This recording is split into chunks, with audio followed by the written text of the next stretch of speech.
Part 2 of the November 18th edition of Full Court Press Basketball Debate. Chris Guyette here with you, along with Yvonne Juno. The next quote, Byron Scott. The Lakers' defense has been, quote, just terrible. Yvonne Juno, your thoughts on the quote? No, I want to hear what you think first. We're going to turn the tables on this one. What do you think? Because we both love Byron Scott. We loved him when he was in charge of the Pelicans. Well, they weren't the Pelicans. They were the Hornets then.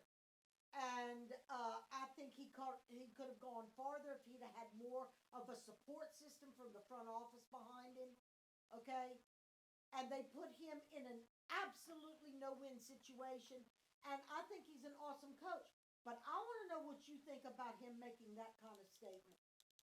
What do I think about him making that kind of statement? I think that's right in his ballpark. Okay. I think that's the type of coach Byron Scott is, always has been, and should be with this team. Okay. Do I necessarily agree with it? Because I don't think their defense has been terrible. They need work. Well, there's no question. Right. But when you look at the Lakers, here's what everybody's forgetting. Look at their schedule. Mm-hmm. People don't realize, yeah, they're 1-9 right now. These 10 games have come in 16 days. 10 games in 16 days. How does that work? How do some teams every year always get the short end of the stick and always get unbelievable do you expect? Slammed. How does that happen? Is that the front office that does that? That's the schedule makers. 10 games in 16 days. I don't know very many teams that would not be under pressure. Okay. I don't know very many. And then, look at the teams they've played. Oh, yeah. They've had Houston. The best. Oh, come on. You need to pause it? No. No. Yeah.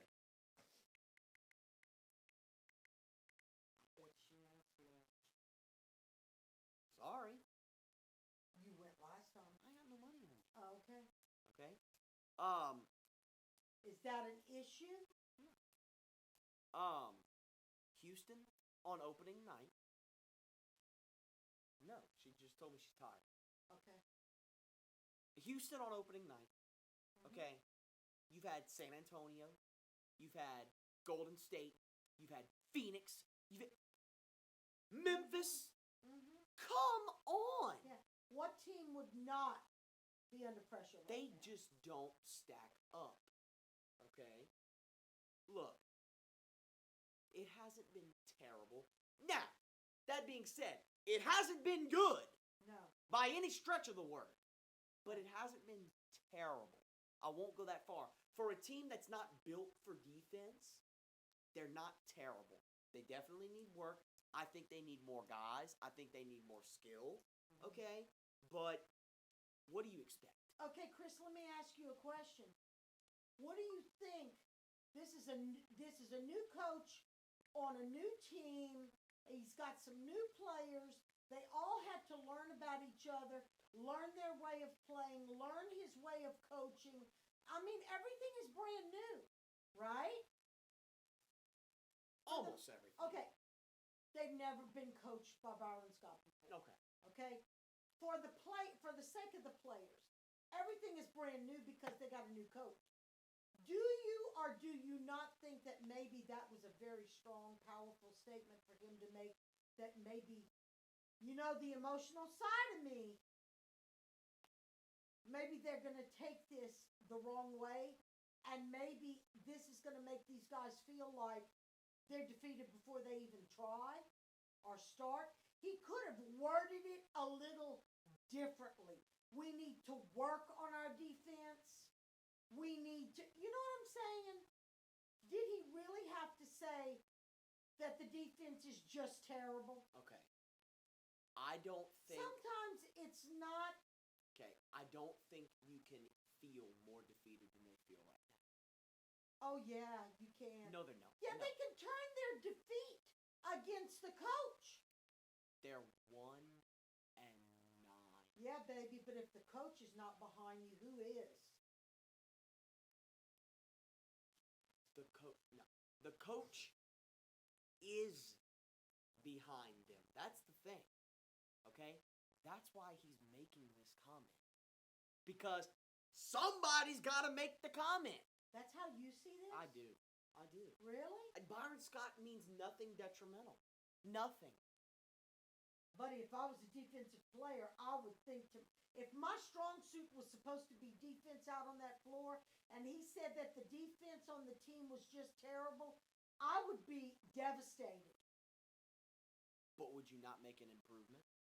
Would you not work better? Not everybody feels that way. If you're a team player, you feel that way. Well, there's that big if you care about the team, there's you that make that big improvement. if. Now, your thoughts on the Lakers so far this season? Well, we just talked about that. You just summed that up. I mean, what can you say with 1-9? They got a hell of a schedule. They've had too many games back to back. And I mean, they need to work. I just don't think people are giving enough credit. Okay. Yes, the last game this team played was against Golden State, and they got beat by 19, which we'll talk about later. They put up 115 points. That was a high-scoring game. Against any other team, they would have won that game. Oh, they've had an unbelievable Somebody please comment on this video and argue that. They have had an unbelievable beginning. Any other team, they would have won that game. That game was a complete shootout. And I'm sorry, there is not a team on the face of the planet that can outshoot the Golden State Warriors. I don't like them. I'm not a fan of them. But I'm also not blind and stupid and dumb. No, you're realistic. Okay? There is not another team on the face of the planet that can outshoot Golden State. Okay? Against any other team, the Lakers win that game. Okay? I mean, it's that simple. I just don't understand why there are some teams that have such an easy schedule to start the season. That's the schedule makers. And, well, that's not right. I know. That's unfair. Let's go to the Knicks. Derek Fisher, quote, "No finger pointing with the Knicks so far." I don't know what he meant. I don't either. We're making inferences. Okay? What can you attribute that to? We've seen the Knicks play, and we've seen the Knicks struggle. Who was he talking to? Obviously, the general public? The general public. It was no at a press finger conference. Pointing with the Knicks so Yvonne far. Juno, what do you think he meant by that? I don't know. What can you infer from that? Well, my first reaction, because it comes from Derek Fisher, and he was a player for I don't know how many years. Long time. And he knows what it's all about. He knows not only what it's like now to be in the coaching position, he knows what those guys are going through on the floor. Which is what usually makes a good coach. Okay? Especially right coming off of being a player. It can go all one way or all the other. They either make lousy coaches because they were players, or they make extremely good coaches because they know what those guys are going through. My first reaction to this comment would be to say, hey, it ain't over till it's over. Don't count us out yet.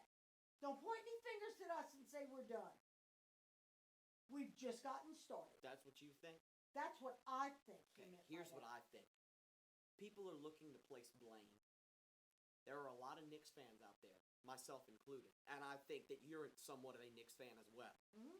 I know we both love the ground that Carmelo Anthony walks on, okay? He's never been in trouble. He's not a drama starter. People are looking to point fingers because the Knicks are 3-8.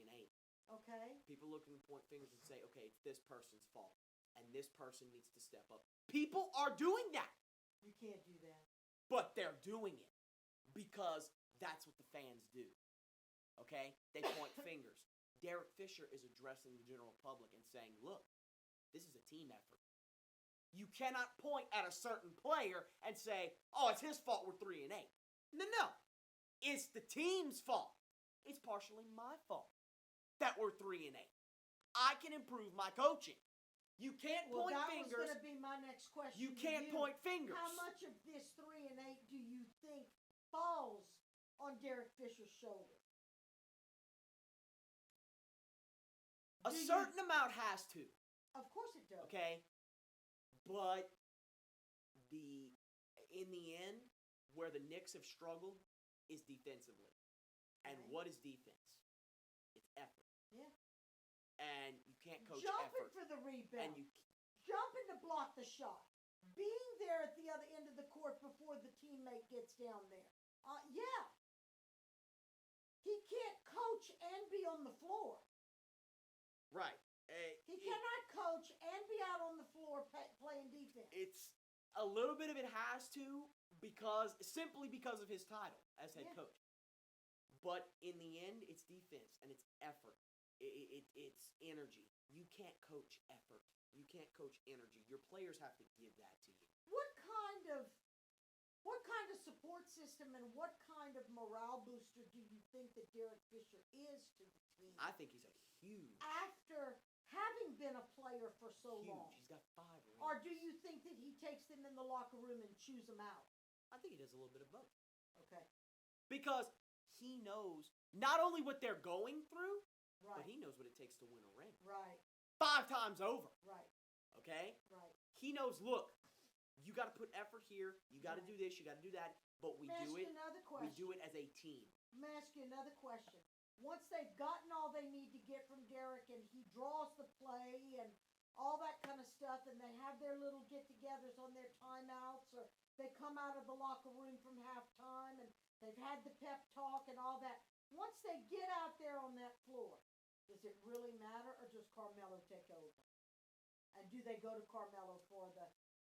You see what I'm saying? Wait. Because Do they go to Carmelo for what? Okay, all right. I'm trying to compare in my mind. Derek Fisher is brand new, first year coaching. Carmelo is the face of that team Okay, and the leader of the but team. wait. Okay, wait. Let me finish my thought. Do you associate this kind of parallel and correlation with Black and LeBron James? But wait. Or this is not Wait. apples and apples? Wait. Do they go to Carmelo for what? Scoring purposes or decision making on the Either floor? one. Scoring, yes. Okay. Because, in my opinion, he always has been, and still is the best scorer all around in the game. Okay. He is the toughest match for any defender, okay? Okay. Including LeBron James. Okay. Although I do believe that LeBron is the best defensive player in the world, but that's for a different topic. Right. They're not the same type of player. Right. You never see Carmelo Anthony come up the floor with the basketball in his hands and start a play. People set Carmelo up. Okay. Carmelo, that's not to say he doesn't get assists, Right. but he doesn't start a play with the ball in his hands as a LeBron James does, as a Kobe Bryant does, as a Kevin Durant can do. Okay. They're not the same type of player. So they look to him as far as scoring goes because, oh my God, why wouldn't you? You know Sure. what I'm saying? Sure. 62 points against Charlotte. Just I agree. saying. Okay? I agree. But they don't look to him as far as, okay, set this play up. That's your point guard's job. Right. Or your best decision maker. Or your best ball handler. Or all 3 of them. So in other words, in your mind, LeBron controls the floor when they get out on the floor. LeBron and Kyrie mix that up. A better comparison would be Kobe. Okay. But Carmelo does not step into that position the way that LeBron does out on the floor. Well, no. Because they're not the same type of player. Okay. It's very simple. They also don't have the same type of coach. That's true. That's true. Coaching Euro teams is not the same as coaching U.S. teams. And Derek Fisher just finished being one of the best players. Oh, yeah. So, I mean, we're not comparing apples to apples here. Right. Your thoughts on the Knicks so far this season? Wow, that was good. I just realized that was a good little debate right there. Yeah. But I want to listen over to in that. my mind, I wanted to know what you I thought want to listen over about that. the comparison of the correlation. I want to listen over that. Because let's be perfectly honest. Carmelo's dominant on the floor. LeBron's dominant But they're on the dominant in floor, different ways. But they're like night and day. Right. And I wanted to know if I was seeing same way I was seeing it. LeBron sets Because up plays. I don't think one has anything to do with the other. No. I don't see them in the same light at all. But the coaches are They're like different. night and day too. They're different. And I wanted to know if you felt the way I did, that coaching technique is making a very big difference as to how those two people Coaching are. always makes a big difference. Well, Always, good or let's be bad. perfectly honest. I don't think it would really make any difference who's coaching LeBron. Once they get out on the floor, LeBron's going to do what Of he course, wants to do. because he's LeBron. And he's Exactly. that good. Sorry. Exactly. Sorry. That's my point. I don't care if it's Popovich. No. I don't care if Doc Rivers. I don't care if Valvano was still alive. I think if LeBron decides that he's going to drive right up the middle, he's going to drive right up the As he middle. should. Because Yeah. he's that good. But Carmelo is not that kind Not of that player. kind of player. Right. Your thoughts Okay. on the Knicks so far this season? Oh, my thoughts. I'm not going to tell you what I think. I'm going to sum it up by saying this. I want them to do so much better. I am hoping and praying that they get it together and they start working together as a Fair. team, can start reading each other's minds, Fair. can start anticipating what the other person is going to do and feeding off of each other and can get better because Fair. they got some damn good players. Fair. I just really don't think they gelled yet. But they sure as heck looked like they gelled against Denver, didn't Yes. Yes. they? Okay. Oh, that And- was And beautiful. yes, Melo scored 28 and shot the ball well. Yeah. J.R. Smith scored 28 too. Yeah, I Let's know. not overlook that. No. Okay. No. I know he had that groin hit against the Kings, okay, and we got Yeah. on him about that. That guy can flat out play. Yeah. Okay? Yeah. He is capable of that every single night. And the Knicks just looked great. Yeah. They looked. So happy for him. They looked like the Knicks should look. So happy for him. Yeah.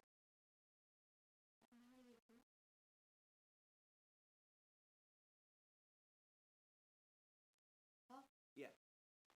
And while we're on the Knicks, on the next page, the next topic, I'm not going to skip, we're going to come back to the Dwayne Wade one, but while we're still on the Knicks, let's go to number 10. Okay. Melo had a meeting with Phil Jackson, apparently, one-on-one. Phil Jackson. He's the president of the Knicks. Oh, that's true.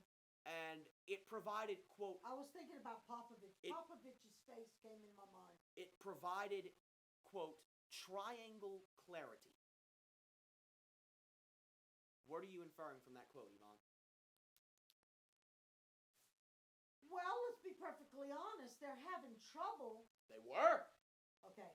They It didn't look were- like it against Denver. No, you're right. Gee. You're right. I stand corrected. They were having a lot of trouble implementing this triangle And play.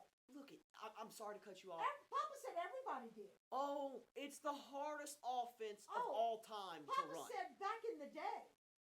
There were only a few teams that Yeah. mastered it. Right. Papa said And of back course, it started with the Celtics. Right. Of course it in did. right. And Because Papa everything said- starts with Boston.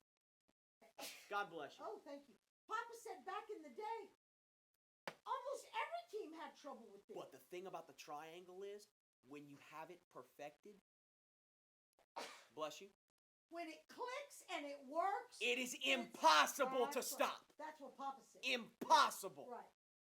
Once you, Papa associated it, Jim associated it with, they're not going to know who I'm talking about.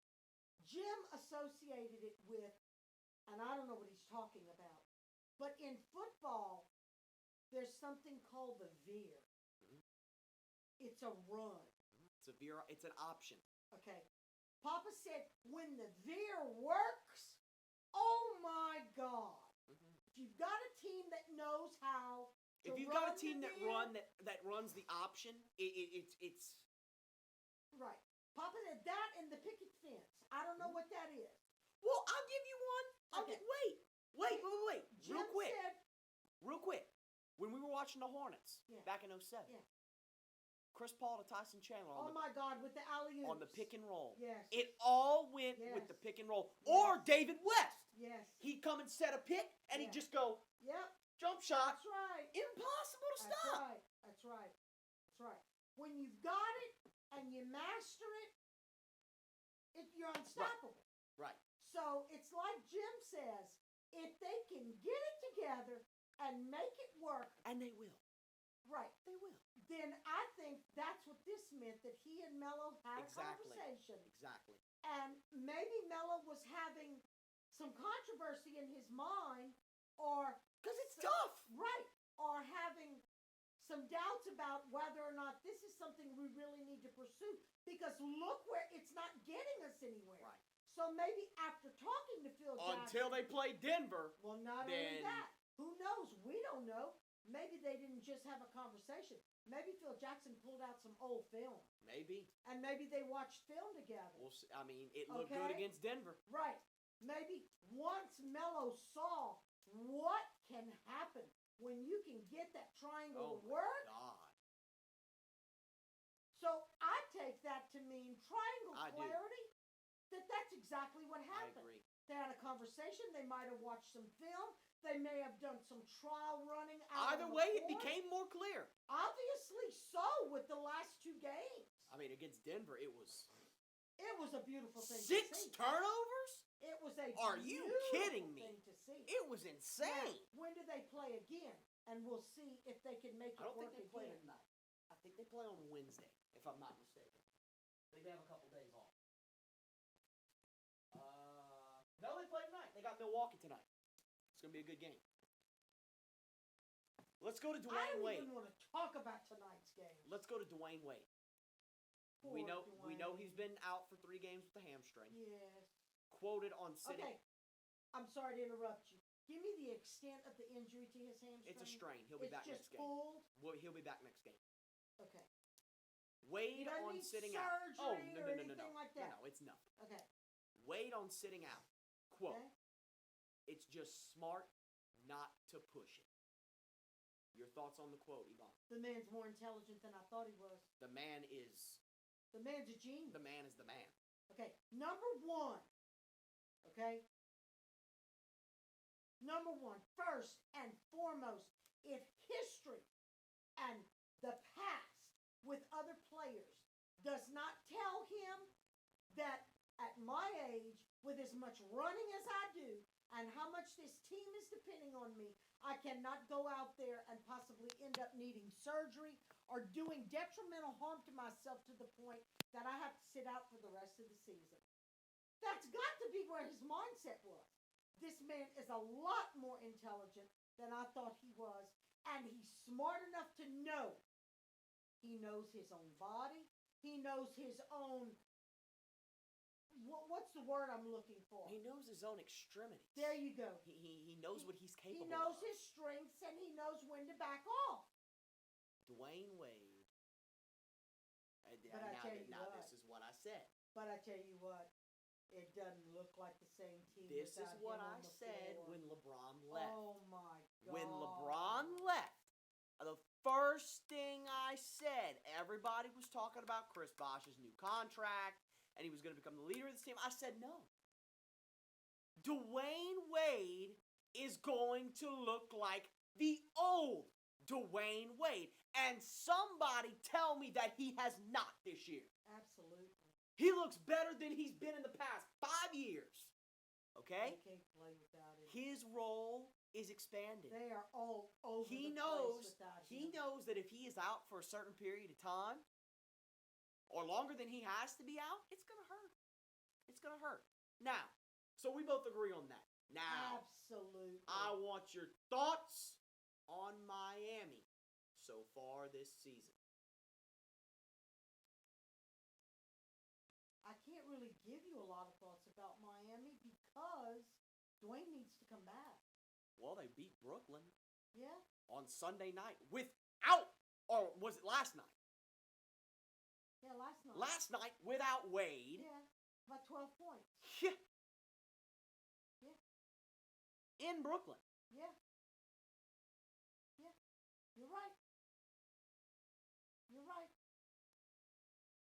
Was that all skill or was some of that luck? I think more of it was skill. I think there was some luck involved. A lot of players stepped up last night. A lot. As they should.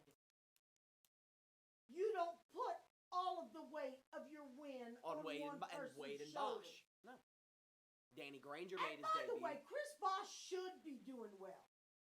And he has been. With as much money as he's making, he should be putting points up on the He's board. been doing well this season. Okay. He's had a couple of bad games. Yes. But everybody does. Yeah. We'll talk about Bosch later.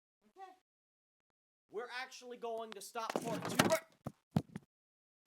Okay, sorry about that. We're actually going to stop part 2 right here. And we'll be heading to part 3. We're going to talk about some game analysis next.